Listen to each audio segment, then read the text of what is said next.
Kalau udah bilang. Assalamualaikum warahmatullahi wabarakatuh. Waalaikumsalam warahmatullahi wabarakatuh. Di sini ada ketua kelas. Ya. Silakan dimulai. Siap, mereka tahu segala pelajaran tentang Al-Qur'an dimulai.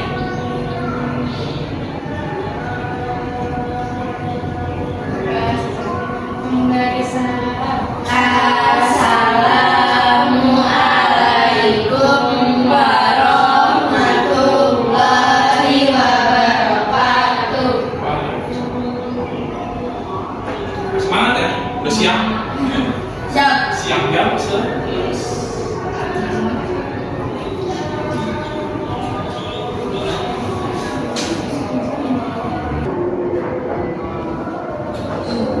Kita lanjutin ya. Kemarin kita udah belajar tentang mengenal bencana. Sekarang kita lanjut ke peta.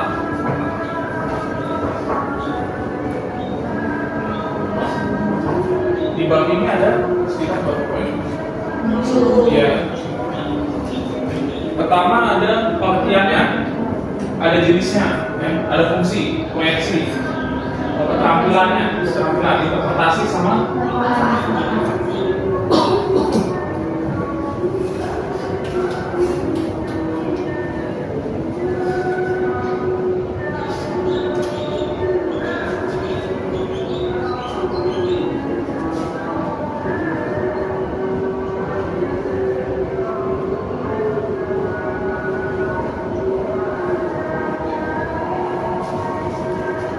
pertama pengertian.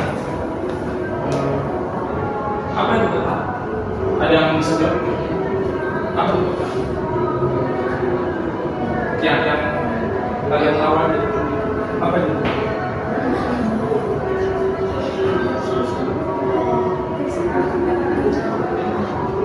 Tidak, jangan.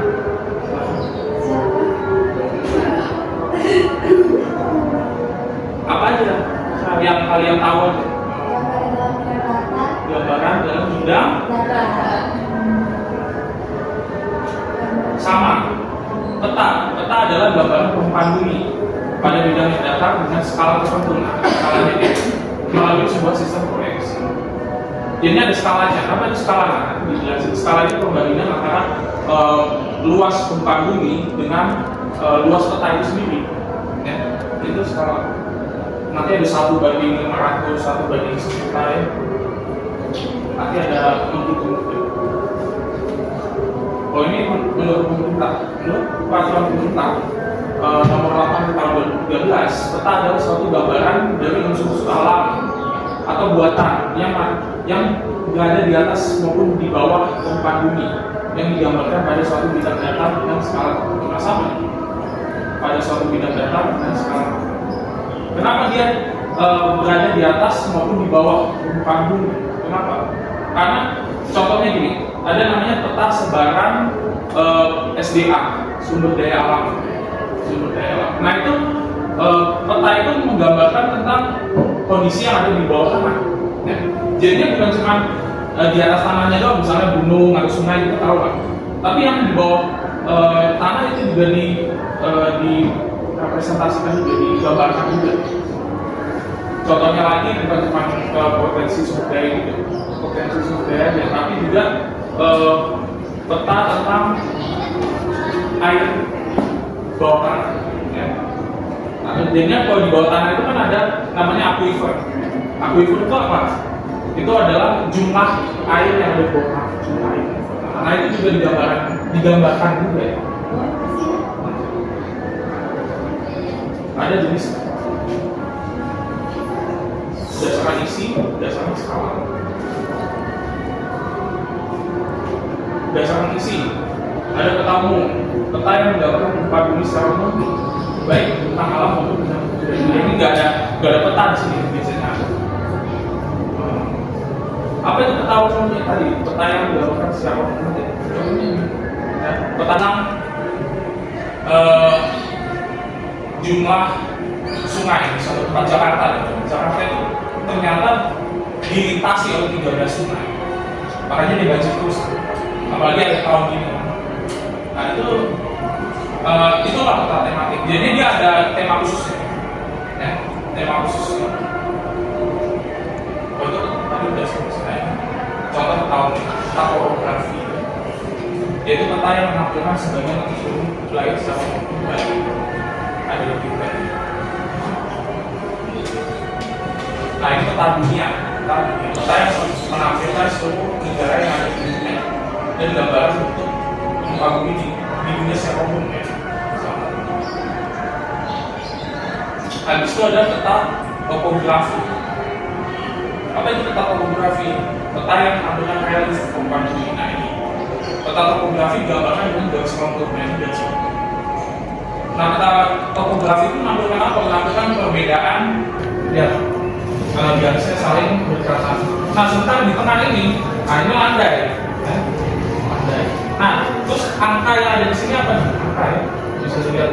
Ya, ini ketinggiannya 434. Ini ketinggiannya. Kita bisa lihat nanti perbedaan antara pegunungan sama lembah dari ketinggian. Sama dari kelandaiannya juga ya. Kalau daratan itu landai, makanya dia berjauhan. Kalau semakin tinggi dia berarti curang, tapi bisa juga tinggi landai bisa juga, cuman biasanya curang. Tergantung. X enggak, ini bukan X ini. Kalau dalam peta itu biasanya kita mau highlight apa, nah itu ada biasanya dalam elektronik itu ada tanda tulisnya. Dalam peta biasanya ini ya, plus. Ciri-ciri garis kontur, semakin rapat jarak, nah tadi ya, sekarang semakin rapat jarak antar garis menunjukkan relief. Relief itu maksudnya muka bumi. Semakin jarang jarak antar garis menunjukkan relief landai. Nah, semakin jarang. Garis kontur yang bergerigi menandakan terdapat lembah atau depresi. Bergerigi, yang dia begini. Lembah atau depresi. Depresi itu maksudnya jurang. Pokoknya daerah di mana dia tiba-tiba turun ke bawah. Garis yang sangat rapat menandakan terdapat pertahanan. Contoh peta tematik. Tadi kan peta umum topografi. Ini contoh peta tematik. Peta persebaran suku bangsa di Indonesia. Setiap suku bangsa di Indonesia warnanya. Nah ini kurang kelihatan sih kalau di sini. Kalau kalian lihat ini kelihatan. Ini Jawa ya. Jawa ini dari sini sampai sini Jawa. Yang warna oranye. Nah ini yang biru Sunda. Jadi Sunda itu sampai Banten. Bahkan Jawa itu sampai Cirebon. Sekarang banyak orang Jawa di sekitar Jakarta kayak Karawang ya. Nah kalau Jakarta, nah ini Betawi ya. Sebenarnya udah campur-campur sih. Ini Aceh ya. Aceh, terus ada Padang ya. Ada Bali ya. Ini suku bangsa. Banyak ini, ada 500 suku bangsa di Indonesia. Apalagi Papua ya. Dia pecah-pecah ini. Itu tetap persebaran suku bangsa. Kalau persebaran kepadatan penduduk di Indonesia, nah, ini ada legendanya. Setiap peta itu harus ada legendanya. Semakin dia merah, semakin banyak penduduk. Artinya makin banyak kepadatan penduduk. Semakin hijau dia semakin jarang orang, semakin kepadatan penduduknya semakin rendah. Kita lihat Kalimantan rendah banget ya. 10 orang per kilometer persegi. 10. Papua enggak, Papua di bawah 10 kan itu. Nah, kalau Jawa ini 600 sampai 1000 orang per kilometer persegi. Jadi per kilometer persegi itu ada berapa orang? Rata-ratanya ada 600 sampai 1000. Ini Sumatera Utara sama Sumatera Barat. Itu juga ada juga mereka ada. Ini juga Sulawesi, Bali, ada. Ini cara baca petanya gitu. Semakin merah itu semakin padat. Nah ini jenis peta berdasarkan skala. Tadi kan apa itu skala? Skala itu adalah perbandingan antara luas permukaan bumi dengan luas petanya. Misalnya 1:1001. Kalau dalam skala itu udah pasti 1 banding, nggak bisa 2 banding, 3 banding juga. Udah pasti dia 1:100.000. Jadinya yang beda itu yang membedakan itu adalah yang di sampingnya sendiri. Jadinya bukan yang satunya. Kalau yang satunya ada skala geografis. Skala di atas 1 sampai 1 juta. Contoh peta dunia. Itu peta yang itu peta dunia. Nah, dalam skala ini perlu juga diketahui juga ya. Kalau dia semakin tinggi angka yang ini, dia berarti semakin kecil petanya. Atau dia semakin perbandingan antara luas permukaan bumi dengan petanya itu semakin besar. Contohnya kayak peta dunia kan, peta dunia itu segini yang kita ada 10 cm atau 20 cm. Nah, tapi dia merepresentasikan dunia, kan dunia laut kan, dekat. Artinya apa? Artinya 1:1 juta itu maksudnya adalah permukaan buminya besar, tapi petanya kecil. Ada peta kecil, peta antara skala 1:500.000 sampai 1:1 juta. Peta negara. Dia lebih kecil pastinya daripada peta dunia. Maksudnya dia secara perbandingan dia lebih dekat. Nah, lebih dekat daripada peta dunia. Kalau peta dunia kan jauh ya. Gap antara luas peta dengan luas permukaan bumi. Peta skala sedang 1:250.000 sampai 1:500.000. Contohnya peta provinsi. Peta skala besar. Nah, jadinya semakin kecil ininya, berarti dia semakin besar petanya. Makanya peta skala besar 1:500 sampai 1:250. Contoh peta perencanaan wilayah. Peta kadastr ini yang paling besar. Skala antara 1:100 sampai 1:500. Contoh peta yang menjadi sertifikat tanah. Jadi anggap aja kayak di sini kepala sekolah sebagai website-nya. Dia sebagai bukan website yang punya tanah ini ya, tapi provinsi maksudnya. Provinsi itu berarti dia punya peta sekolah ini. Petanya biasanya segede ini. Ini tanahnya kecil kan, kecil. Tapi dia petanya itu harus besar. Petanya besar biar kelihatan semuanya di situ kan. Biar kelihatan di situ ada masjidnya atau enggak. Ya. Jadinya semakin penting itu kalau khususnya dalam sertifikat tanah, semakin penting itu peta yang besar. Kalau peta dunia nggak perlu gede, nggak perlu.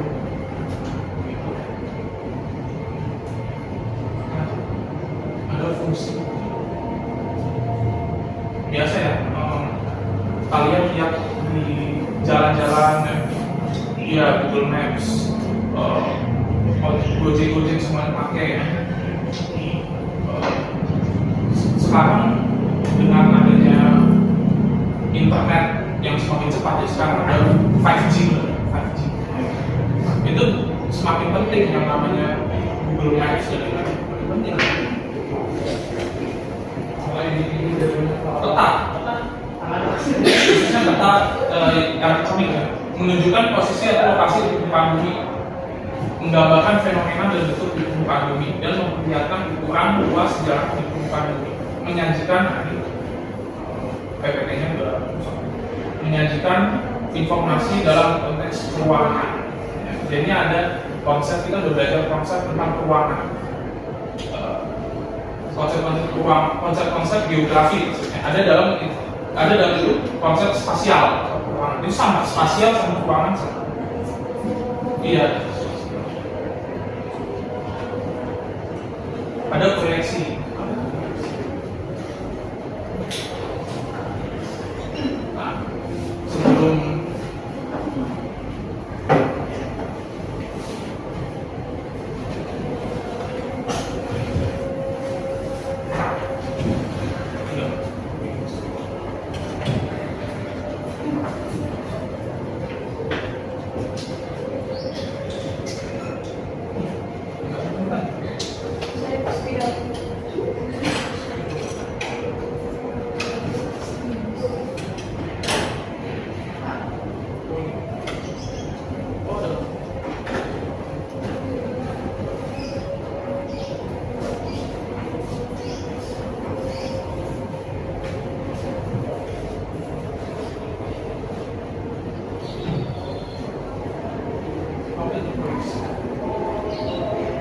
proyeksi itu adalah usaha ya, saya juga bilang usaha.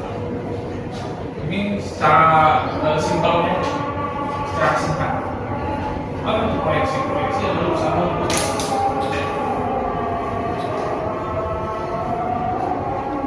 mengubah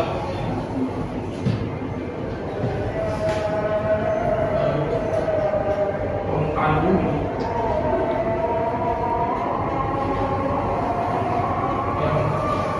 bulat ke permukaan datar. Ini secara gampang mengubah permukaan bumi yang bulat ke permukaan datar. Jadi bumi itu bulat. Gimana caranya dia didatarkan? Kan peta itu kan datar. Kalau yang bulat itu namanya globe. Itu proyeksi. Sama kayak kalian bola, ada bola. Anggap aja bola sepak lah. Terus kalian potong, itu pasti kalian datar itu susah pasti. Harus dipotong-potong lagi kan. Biar apa? Biar dia datar. Gitu. Jadinya dia nggak benar-benar datar, susah untuk melurusin itu. Nah ini yang dilakukan oleh para ahli kartografi, para ahli kartografi atau kartografer melakukan proyeksi.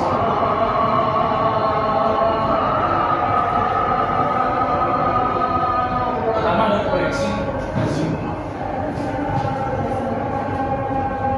Boleh dicatat, boleh dicatat. Siapa tahu ini masuk dalam ujian. Menggunakan bidang datar sebagai bidang proyeksi. Ini garis-garis bujur sebagai garis lurus yang berusaha pada bentuk. Nah, jadinya dia anggap aja kayak peta ditaruh di atas globe. Jadinya dia titik pusatnya di mana? Di garis lintang digambarkan sebagai bentuk lingkaran yang konsentris mengelilingi bumi. Maksudnya konsentris ini berputar. Seluruh permukaan bumi jika digambarkan dengan proyeksi akan membentuk lingkaran. Dia membentuk lingkaran. Jadi anggap aja kayak di gambarnya. Anggap aja kalau globe susu di atasnya kita tas.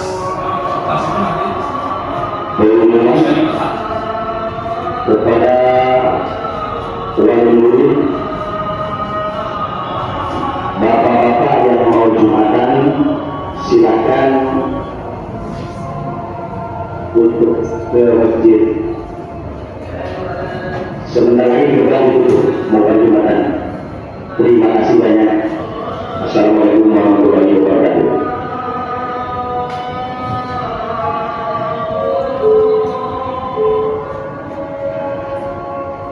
Selanjutnya ada proyeksi wujud.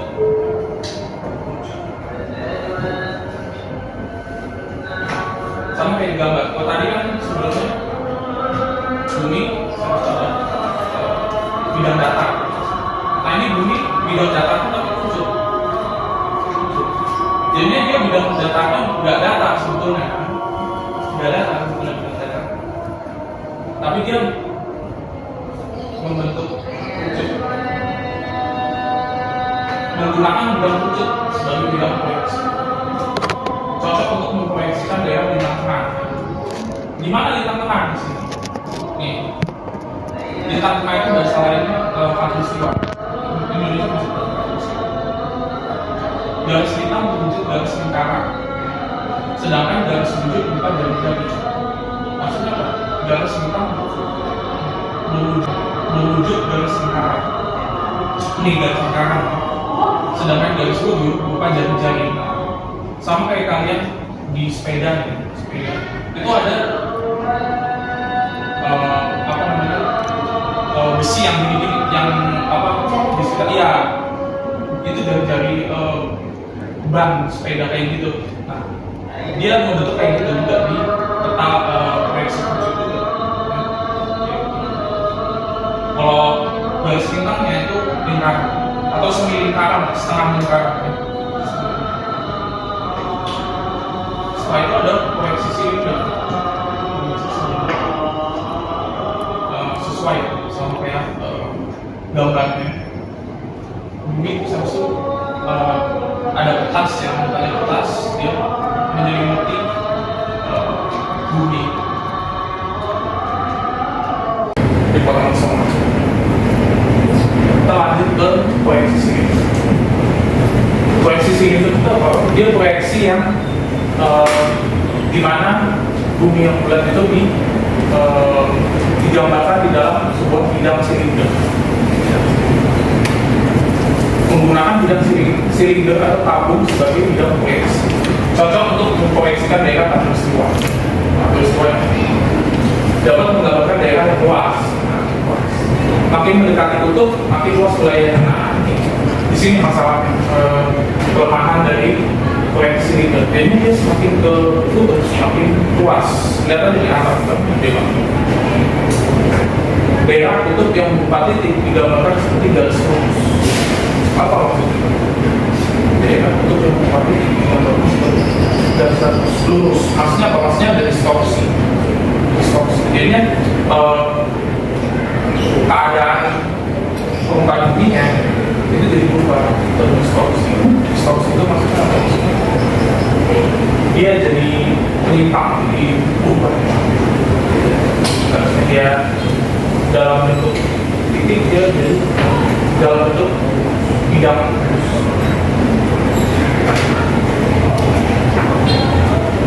Kalau yang tadi itu proyeksi peta berdasarkan bidang proyeksi.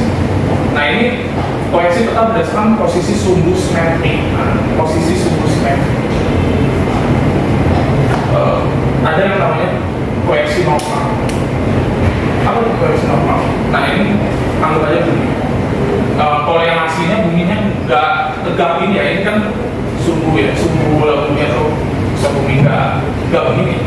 Bumi itu miring 23,5 derajat. Ya. Bumi itu miring 23,5 derajat. Tapi di sini digambarkan anggap aja tidak lurus. Sumbu bola bumi atau pusat bumi lurus dengan sumbu proyeksi. Sumbu proyeksi itu titik tengah dari bidang data, titik tengah dari peta. Sumbu bola bumi berhimpit dengan sumbu bidang. Habis itu ada proyeksi miring. Sumbu bola bumi membentuk sudut dengan sumbu bidang proyeksi. Nah, ini buminya bulat, salah satu untuk sudut. Ini sudutnya berapa derajat?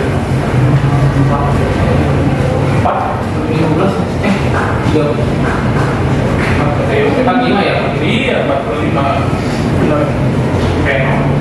Kalau 90 kan gini, 140 gini. Terus proyeksi transversal. Proyeksi transversal, sumbu bola bumi tegak lurus dengan sumbu bidang proyeksi. Tegak lurus maksudnya begini. Berarti dia membentuk 90 derajat. 90. Jadinya jadi perbedaannya kayak gimana? Kalau normal itu dia titik sumbu proyeksinya itu sama atau mirip sama. Ya. Tapi kalau miring yaitu sumbu proyeksinya itu mirip. Kalau yang digambarkan di sini 45 derajat. Kalau transversal, dia itu bukan cuma sekedar miring aja, tapi dia jadi tegak lurus. Ya. Gitu.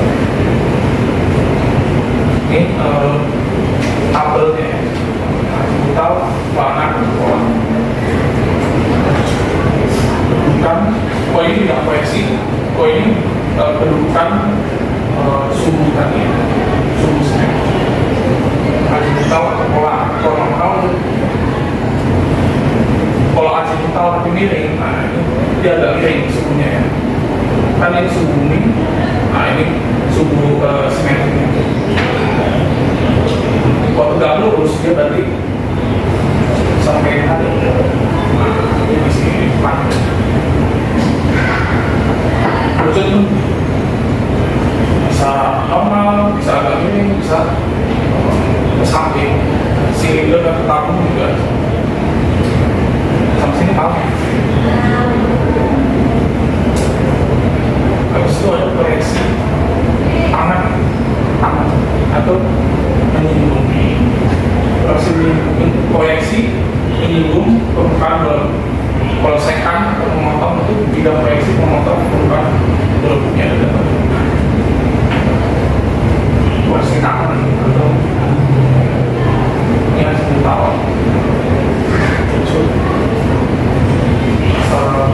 Tabung. Jadi dia enggak memotong. Kalau saya kan dia memotong, nah ini dipotong di tangan, nah ini juga dipotong di sini. Jadi kan dipotong. Kalau ini dipotong di atas, nah ini dipotong di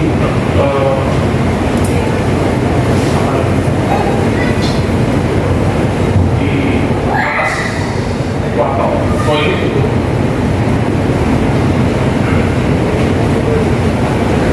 Proyeksi tetap berdasarkan ketentuan geometri.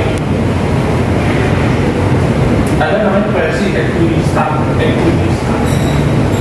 Jarak titik yang terletak di peta sama dengan jarak sebenarnya di permukaan bumi.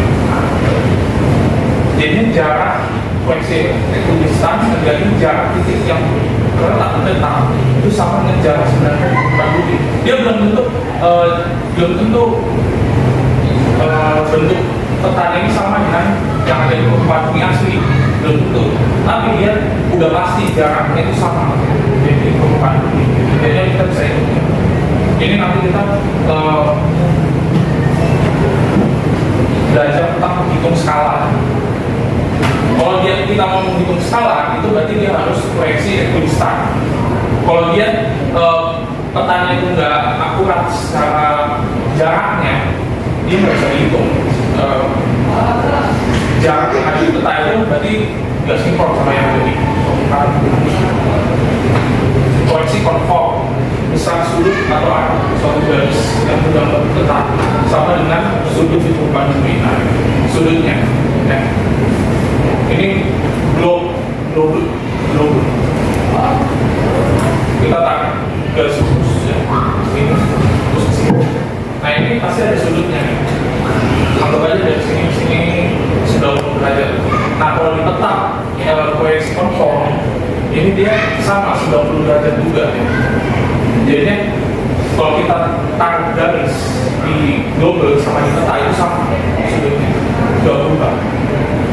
Kalau proyeksi ekuivalen itu luas permukaan bumi yang digambarkan di peta harus sama dengan luas sebenarnya di permukaan bumi. Jadinya luasnya akurat. Jadi kita hitung luasnya di peta dengan maksudnya kita hitung luasnya. Terus habis itu kita pakai rumus skala ya. Terus kita hubungkan dengan permukaan luas permukaan bumi yang asli itu sama. Pastinya dengan rumus matematikanya sendiri. Nah ini ada proyeksi Mercator. Proyeksi Mercator termasuk jenis proyeksi silinder normal. Apa itu silinder normal? Nah ini tadi silinder normal. Nah ini silinder normal.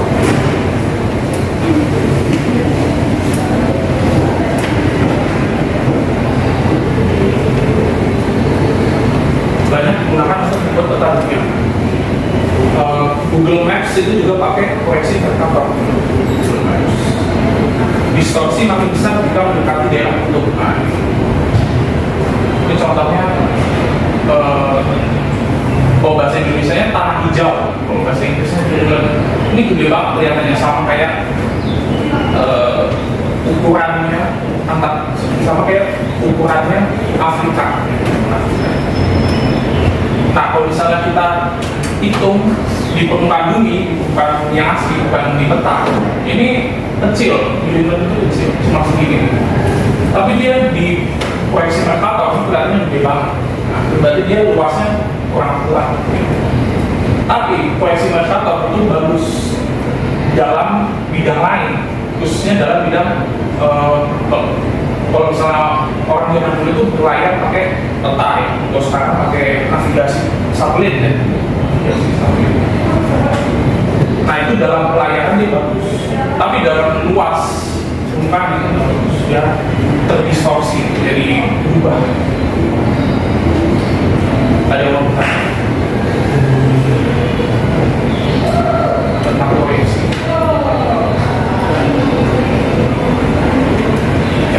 Itu kan Bender kan katanya kena efek distorsi matanya gede. Jadi kalau kita kecilin boleh nggak? Nggak boleh, nggak boleh, bukan Mercator lagi namanya. Kan ada semacam ciri-ciri dari apa, dari proyeksi. Kalau misalnya kita paksa kecilin, nah itu berarti dia bukan Mercator lagi, bukan Mercator lagi. Kan apa itu proyeksi? Proyeksi itu adalah usaha untuk mengubah permukaan bumi yang ada ke permukaan datar. Jadinya anggap aja kayak bola, terus kalian potong ya, terus kalian datar-datarin sedatar ini, sedatar apa namanya, taplak meja. Itu susah, pasti dia ada yang lomba, jadi susah, nggak bisa sedatar taplak meja.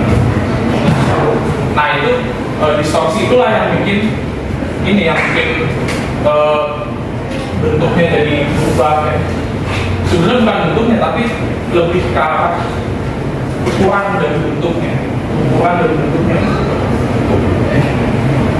Makanya yang paling akurat itu ya belum gitu ya, gitu ya. Setelah itu ada keterampilan dasar. Peta yang baik adalah peta yang pembuatannya mengikuti kaidah kartografi. Apa itu kartografi? Kartografi itu adalah ilmu mengenai peta.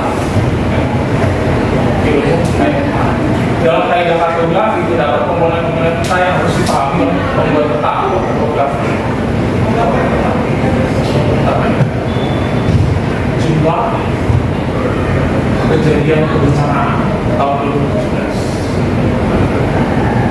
Semakin merah semakin banyak ya, setiap peta harus ada legendanya, skalanya. Di sini skalanya 1:150. Nah, ini komponen peta.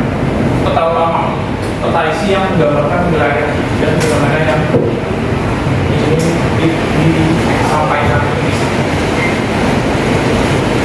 Ini peta isi. Judul peta merupakan informasi tentang petanya. Judul petanya dari sini. Peta jenis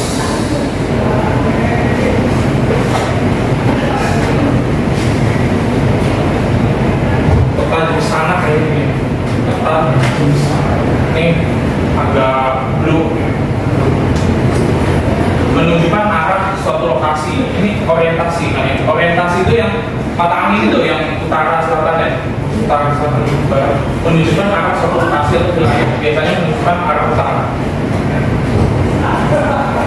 Utara selalu di atas, timur di kanan, barat di kiri, selatan di bawah. Misalnya gitu. Legenda atau keterangan merupakan penjelasan mengenai arti dan simbol yang berbeda. Peta skala peta menunjukkan perbandingan jarak antara dua titik peta dan jarak dua titik itu di permukaan bumi.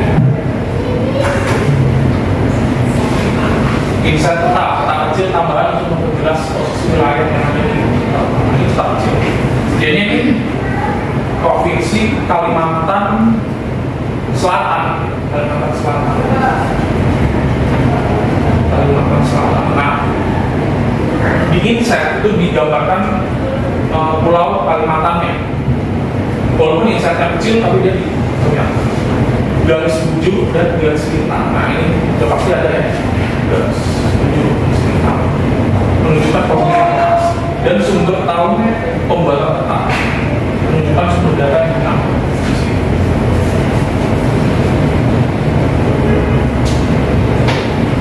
Lettering, semua tulisan bermakna yang terdapat dalam ini kurang toponimi, tata letak penamaan unsur geografis. Kalau kita lihat Google Maps ya, itu pasti ada nama jalannya. Nah, ini toponimi, tata letak penamaan unsur geografis.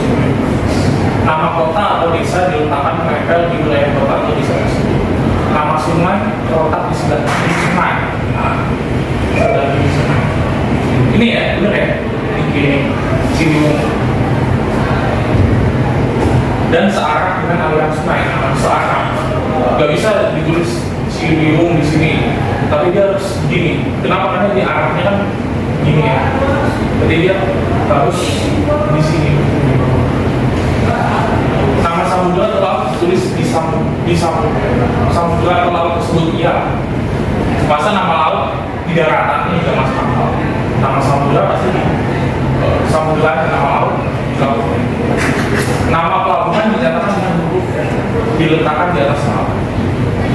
Nama pelabuhan dinyatakan dengan huruf diletakkan di atas laut. Jadinya pelabuhan harus di atas laut, bukan di daratan. Tanjung Priuk itu berarti harus di laut.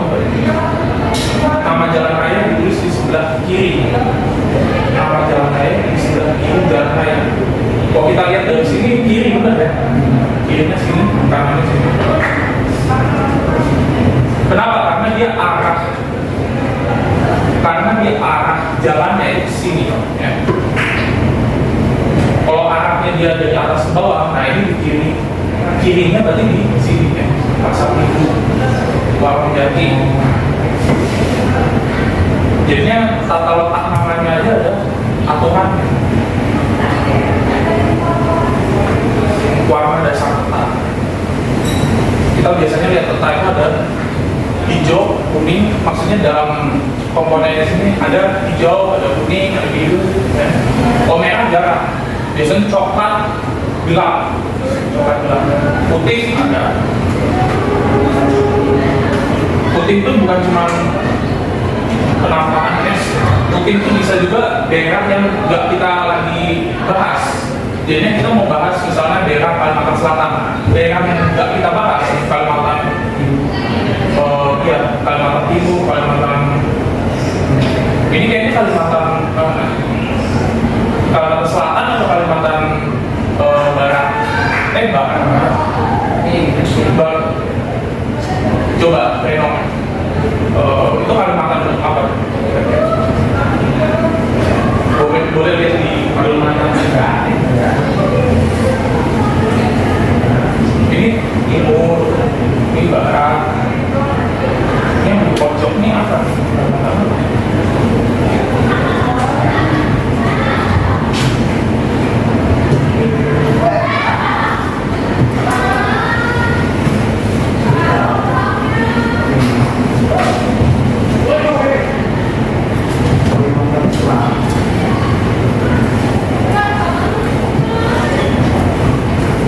Di pojok,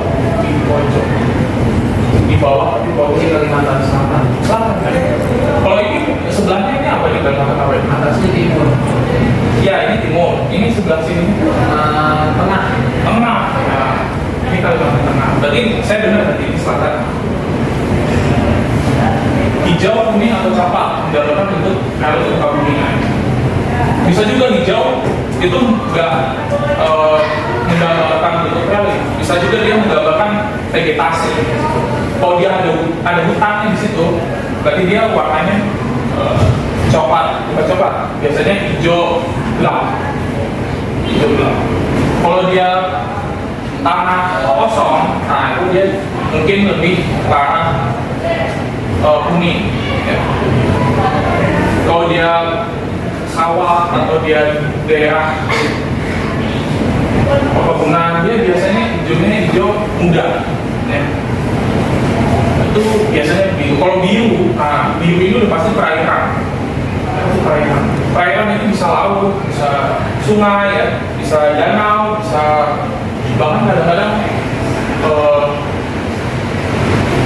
tambak. Ya. Tambak itu juga warnanya hijau. Ada merah dan hitam untuk menggambarkan jalan dan penampakan sosial budaya. Merah ini biasanya daerah berbahaya, ya. Daerah yang berbahaya itu biasanya warnanya merah. Misalnya daerah yang dia banyak longsor, bukan lagi merah. Kalau hitam ini bisa juga dia menggambarkan, hitam itu biasanya menggambarkan jalan atau kalau enggak rel kereta.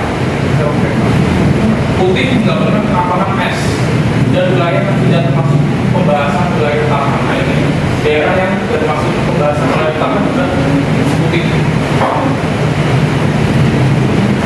Proses pembuatan peta. Pertama, sempurna itu datanya, seperti peta dasar dan data umum. Peta dasar dan data umum. Jadi anggap aja kita mau bikin peta tentang rawangan longsor. Nah kita harus punya data tentang daerah yang mau kita teliti. Misalnya daerah yang kita mau teliti, misalnya Kalimantan Barat. Nah itu kita harus punya peta tentang peta Kalimantan Barat. Itu sebagai peta dasar. Nah habis itu nanti di overlay, itu nanti ada dalam SIG, ada overlay. Melakukan pemetaan dengan cara digital ini menggunakan komputer dan manual. Udah jarang yang manual, sekarang digital ya. Sekarang namanya kalau aplikasi pemetaan itu pembuatan peta itu dia biasanya ArcGIS. Kalian bisa cari ArcGIS. Biasanya diinstalnya di laptop kalau udah mampu. Habis itu menyajikan data yang diperoleh dengan peta yang baru yang sesuai dengan kaidah kalkulator. Jadinya datanya itu kita tumpuk. Itu kan overlay itu maksudnya kita tumpuk dengan data peta dasar, dengan peta dasar. Nah di situ baru pembuatan peta baru. Baca peta, sebab kita dari yang mengetahui penampakan yang ada melalui simbol-simbol yang ada di dalam peta. Nah ini bentuk simbol. Simbol titik menunjukkan posisi atau lokasi dan identitas dari ibu kota. Contohnya ibu kota provinsi. Kalau ibu kota provinsi itu biasanya lingkarannya hitam, tapi dia tengahnya merah. Tengahnya merah. Nah beda lagi kalau misalnya ibu kota. Nah itu beda. Ibu kota negara beda dengan ibu kota provinsi. Beda. Kalau ibu kota negara dia ada kotaknya. Jadinya buletannya sama tapi dia ada kotaknya. Museum, bandara udara, alis, bandara. Bentuknya pesawat. Kalau simbol garis itu digunakan untuk yang penampakannya itu bentuknya kayak garis. Contohnya darah desa, darah kecamatan, atau sungai. Sungai kan meliuk.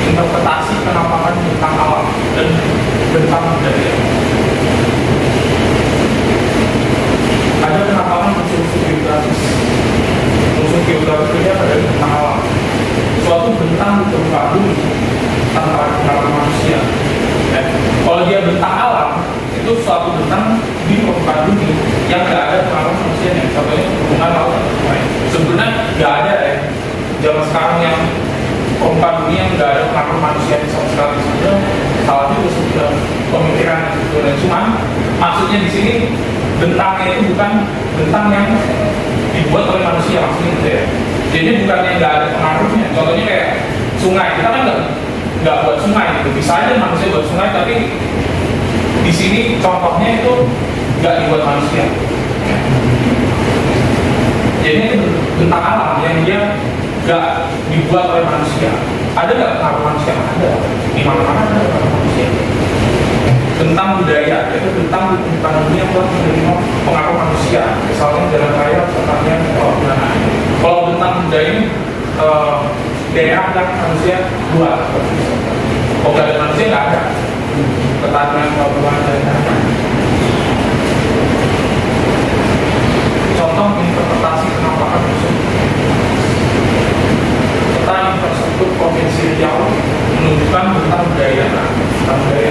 Salah satunya unsur jaringan jalan. Jalan yang mana? Bisa itu enggak? Ini tunjukin yang mana? Yang jalan yang mana? Yang merah atau yang biru atau yang hitam?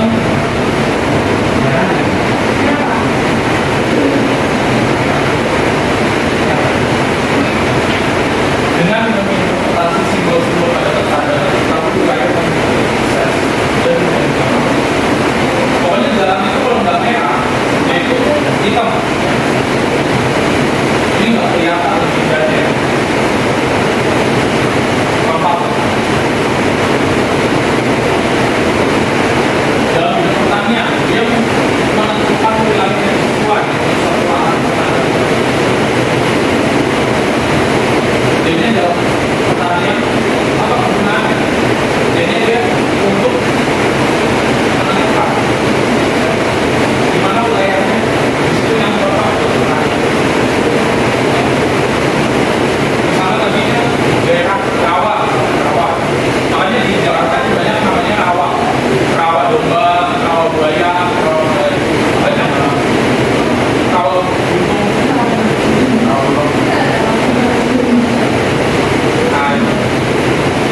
dia daerah yang tadinya rawa, tapi dia bikin kalau rawa itu berarti banyak airnya, jadi keringin. Terus habis itu pH tanahnya diubah. Kalau rawa itu pH tanahnya asam. pH tanah itu apa? pH tanah itu unsur keasaman dalam tanah. Nah, kalau misalnya kita mau menanam apa jagung dan lain-lain itu nggak bisa itu di tanahnya kayak gitu. Nah, kita ubah kan pH-nya. Nah, diubah dengan apa? Dengan dikasih kapur. Biar jadi netral. pH-nya kan asam, basa, netral di tengah-tengah. Biar netral. Nah, itu dalam bidang pertanian itu kita pengen tahu gimana daerah yang kira-kira cocok buat pertanian. Nah, ini banyak digunakan sekarang di Papua ya. Di Papua sekarang banyak peralihan lahan. Tadinya apa? Tadinya dia mungkin lebih ke arah utara jadi pertanian. Ada bidang mitigasi bencana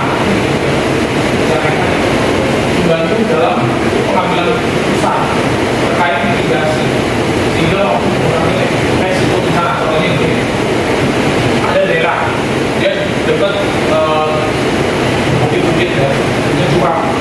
Nah, di bawahnya ada banyak besar. Nah, itu kan masalah. Rawan. Nah, itu tugasnya di situ. Tugas dari kartografer membuat peta. Itu untuk apa? Untuk membuat peta di mana dia menggambarkan di situ ada risiko nggak? Lagi-lagi tergantung dari skema petanya. Terus habis itu ada bidang tata ruang. Peran dalam perencanaan tata ruang membantu menentukan struktur ruang dan pola ruang baik. Ini yang jadi masalah di Indonesia ya. Tata ruang kita jelek banget. Jalan kita itu melindungi ada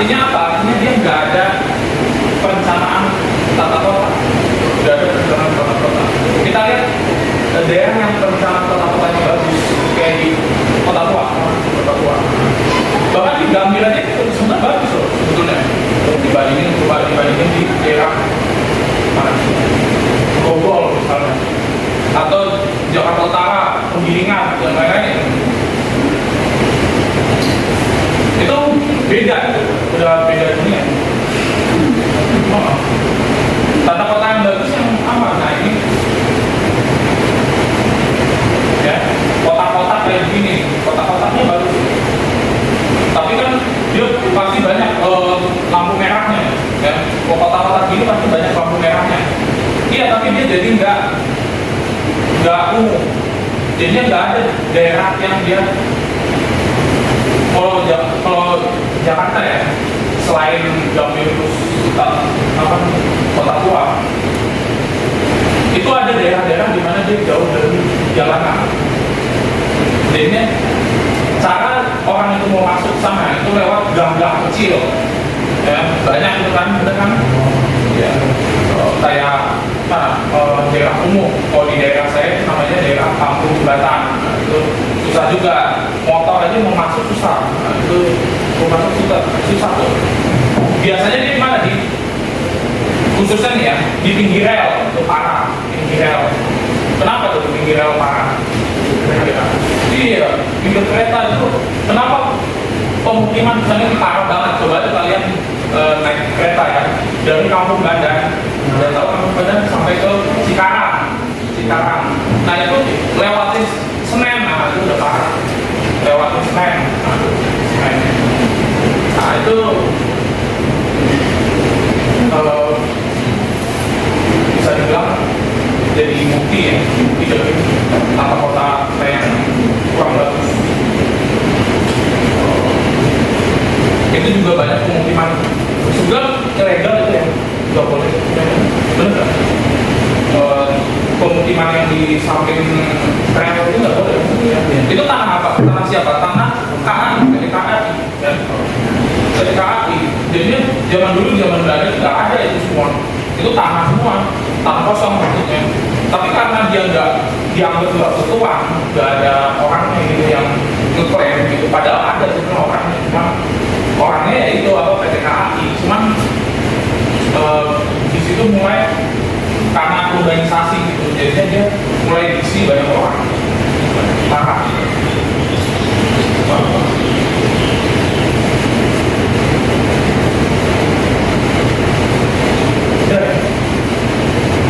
Nah, ini ada video tentang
bidang dan berupa kertas. Ternyata peta mulai dibuat oleh penjelajah Arab bernama Idrisi pada abad ke-7 Masehi yang dibuat pada permukaan abad perak. Pada abad 12 ini peta dikembangkan oleh Gerardus Mercator.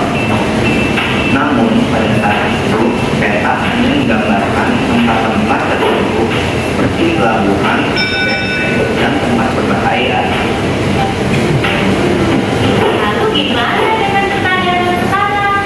Kita mulai menggambarkan penampakan alam seperti dataran rendah, dataran tinggi, sungai, gunung, danau, laut, dan sebagainya. Iya, menarik banget. Jadi ternyata bukan cuma buat mencari harta karun ya. Benar banget. Di peta secara umum ada macam-macam. Menunjukkan lokasi suatu tempat,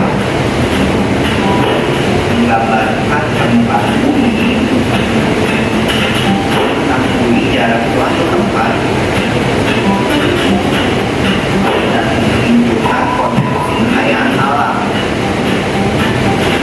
Berdasarkan metodenya, peta dikelompokkan menjadi dua, ada peta umum dan peta khusus. Peta umum adalah peta yang menggambarkan penampakan permukaan bumi sesungguhnya. Misalnya peta dunia, peta Indonesia, dan peta provinsi Banten. Sedangkan peta khusus adalah peta yang menggambarkan salah satu atau beberapa aspek dari penampakan permukaan bumi secara spesifik.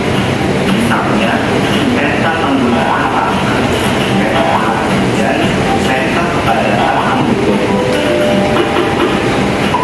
Dan berdasarkan ukuran, peta dapat dikelompokkan berdasarkan skala. Peta skala besar, yaitu peta dengan skala 1:5.000 sampai skala 1:250.000. Namun dengan skala seperti ini, gambar akan terlihat kurang jelas. Ada peta skala sedang, yaitu peta skala 1:250.000 sampai skala 1:500.000. Dan ada peta skala kecil, yaitu peta dengan skala besar dari 1:500.000 yang merupakan peta yang paling jelas untuk kita lihat. Berikut ini adalah unsur peta. Unsur peta untuk menjelaskan gambaran umum dari isi suatu peta. Garis terpilih untuk menggambarkan batas-batas dan letak garis astronomis pada peta, seperti garis bujur dan garis bintang. Legenda untuk menjelaskan pengertian garis simbol-simbol yang digunakan pada peta. Skala merupakan perbandingan jarak antara dua titik pada peta dengan jarak sesungguhnya. Ada skala angka, contohnya skala 1:250.000, yang berarti 1 cm di peta menggambarkan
menggunakan benang untuk mengetahui panjang jalan raya, sungai, atau pantai yang berliku-liku. Benang diletakkan berdasarkan lekukan pada peta. Lalu benang tersebut diukur dengan garis. Dengan demikian, kamu dapat mengetahui jarak atau panjang suatu tempat.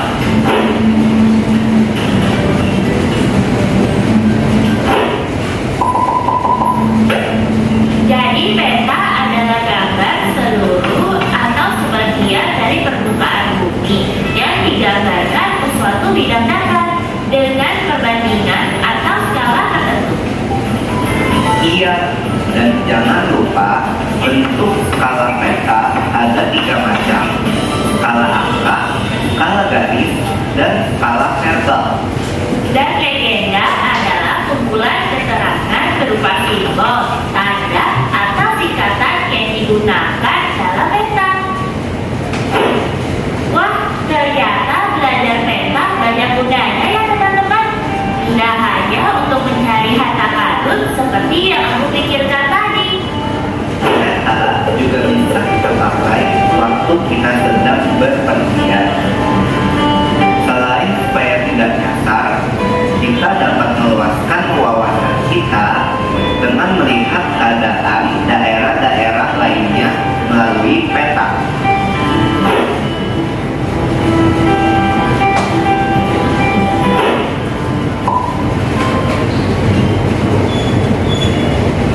Kamu saran bagaimana cara buat gambar?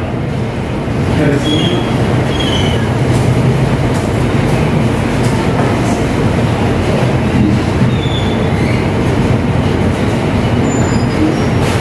Kamu pergi sekolah gitu?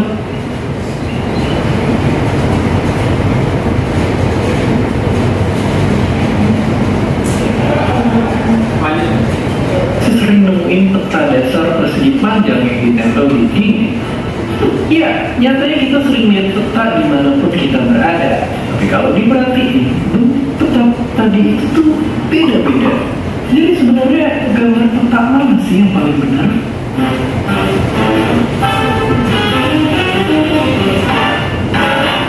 Fakta, ternyata nggak ada satupun peta kita itu yang benar. Kenapa begitu? Ini karena mereka itu digambar di atas kertas yang datar. Padahal kita semua tahu kalau bumi kita itu padahal bulat. Nah, makanya kalau kalian mau lihat peta yang tepat dan akurat, kita itu sebenarnya bisa lihatnya adalah globe. Tapi tentu ribet banget buat bawa globe kemana-mana. Jadi bikin peta di kertas itu pakai cara yang nama ribetnya adalah proyeksi. Gimana caranya? Pakai layar bioskop, gambar dari globe itu diproyeksiin ke bidang datar. Maka dari itu hasilnya bisa beda-beda, tergantung siapa yang bikin. Nah, contohnya yang dibikin sama bapak itu. Kalau dilihat sekilas, emang gak ada masalah untuk tiap negara sama persis kayak aslinya. Tapi coba lihat simbol hijau di matanya penuh es ini. Buktinya itu sama kayak benua Afrika, padahal aslinya sama burung Sahara aja jauh banget bedanya. Kalau bisa gitu, ini karena semakin jauh objek dari garis khatulistiwa, semakin besar jadinya ukurannya. Sedangkan yang bikinan bapak-bapak ini perbandingan luasnya itu malah sama, tapi bentuknya jadi gepeng-gepeng kayak ayam penyet. Tapi walaupun gak akurat, tiap peta itu sebenarnya punya fungsinya sendiri-sendiri. Dulu beliau nyiptain peta ini buat para pelaut. Nah, sudut di peta ini sama kayak di dunia nyata. Jadi tujuannya biar mereka nggak nyasar pas berlayar antar benua atau ya harta karun. Bahkan sekarang peta ini masih dipakai, termasuk aplikasi andalan penghindar maksud kita. Tapi sering berjalannya waktu peta ini banyak yang nggak suka karena menyesatkan dan bikin orang bingung. Tentunya siapa yang gak marah kalau gambar dirinya direkayasa. Sampai sekarang masih banyak orang yang berusaha bikin peta yang akurat bidang data, dari yang persegi sampai bentuk aneh-aneh gini. Tapi tentunya belum ada yang bisa nyamain akuratnya si globe. Jadi ternyata dunia Ini sama Tridi emang gak bisa bersatu. Dan seperti biasa, terima kasih.